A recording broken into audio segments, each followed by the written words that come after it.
உங்கள் இல்லங்களில் வந்து உங்கள் உள்ளங்களை உயிர்ப்பிப்பது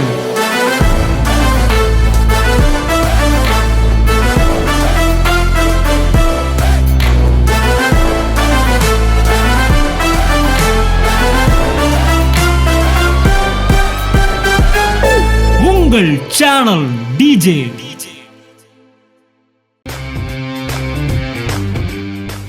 இந்த உலகத்தால் தாக்கப்பட முடியாத இடத்திற்கு நீங்கள் வர வேண்டும். ஒரு அரணான இடத்திற்கு நீங்கள் வர வேண்டும். வேதம் சொல்லுகிறது, ஐஸ்வர்யம் உனக்கு இருந்துச்சுன்னா நீ இந்த உலகத்துல தாக்கப்பட முடியாத இடத்துல இருப்ப.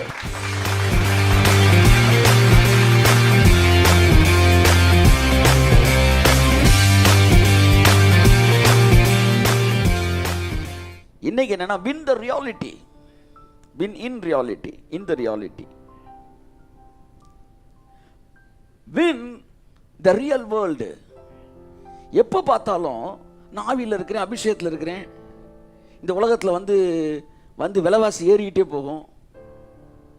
விலைவாசி 70 ரூபா லிட்ரு பெட்ரோல் இருந்துச்சுன்னா 70 ரூபா கொடுத்து 1 லிட்டர் பெட்ரோல் போட்டுக்குவேன்.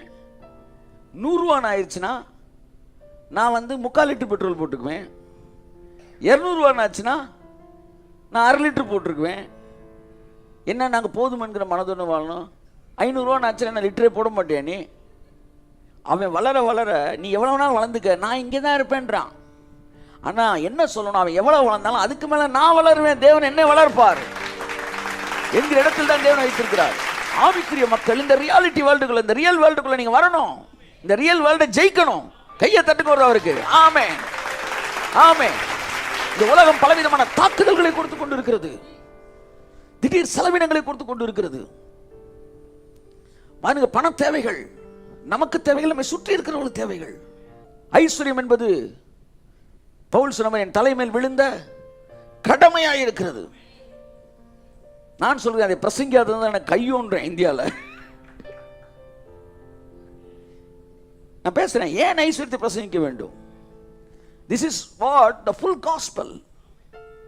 ஐஸ்வர்யத்தை பேசுவது என்பது அதுதான் பூரண சுவிசேஷம். ஐஸ்வர்யம் பேசாம பேசுற சுவிசேஷம் எல்லாம் பாதி சுவிசேஷம். நாம் பூரண சுவிசேஷத்தை பேசிக் கொண்டிருக்கிறோம். ஏன் ஐஸ்வர்யத்தை பிரசங்கிக்க வேண்டும் 4 பாயிண்ட் பேசியிருக்கிறோம். இன்னைக்கு பேசுறோம், இந்த உலகத்தில் நீங்கள் சர்வே பண்றதுக்கு நீங்க ஐஸ்வர்யத்தை அக்செப்ட் பண்ணி தான் ஆகணும். வேணாம்னு சொன்னவங்களே நீ திணறி எடுத்துடுறாங்க. ஆமா, முற்புறம் பிற்புறம் நெருக்கி கர்த்தர் தான் ஓபிஎஸ்ஸையும் முன்னாடி அனுப்புறாரு, எடப்பாடியை பின்னாடி அனுப்புறாரு. முற்புறம் பிற்புறம் நெருங்குங்கடா, அப்பதான் வறுமை தரித்திரம்ன்ற பிரசங்கத்தை விட்டு ஐஸ்வர்யத்துக்கு வருவான். கையை தட்டுங்க அவருக்கு. ஆமென். ஸோ இந்த பைபிள் சொல்லிக் கொடுக்கும் போது நீங்க ஐஸ்வர்யத்தை ஏற்றுக்கொள்ளாவிட்டால் இந்த உலகம் உங்களுக்கு வேறு விதமாய் சொல்லிக் கொடுக்கும். பணம் உங்களுக்கு தேவை என்பதை சொல்லிக் கொடுத்து விடும். தனியாக இருக்கும்போது உங்களுக்கு பணம் தேவையில்லாமல் இருக்கலாம். நான் சாப்பிடவே மாட்டேன் சார், ஃபாஸ்டிங்கில் இருந்துடும்.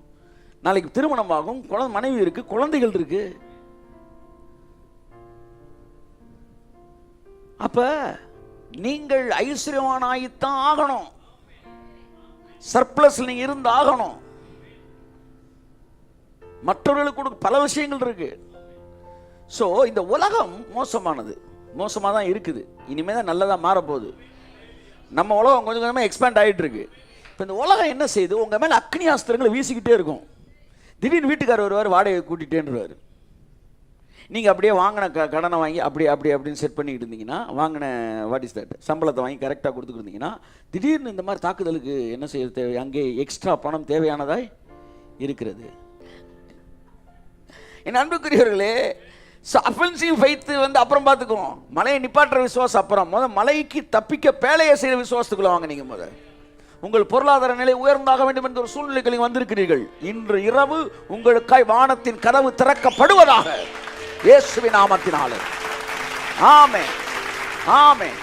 இந்த உலகத்தால் தாக்கப்பட முடியாத இடத்திற்கு நீங்கள் வர வேண்டும். ஒரு அரணான இடத்திற்கு நீங்கள் வர வேண்டும். வேதம் சொல்லுகிறது, ஐஸ்வர்யம் உனக்கு இருந்துச்சுன்னா நீ இந்த உலகத்துல தாக்கப்பட முடியாத இடத்துல இருப்ப. கை தட்டுங்க ஒருத்தவருக்கு. ஆமென்.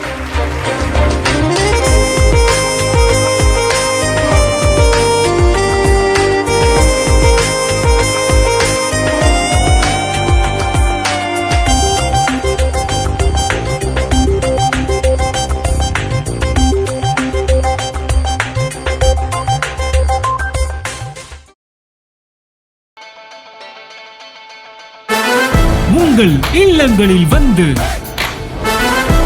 உங்கள் உள்ளங்களை உயிர்ப்பிப்பது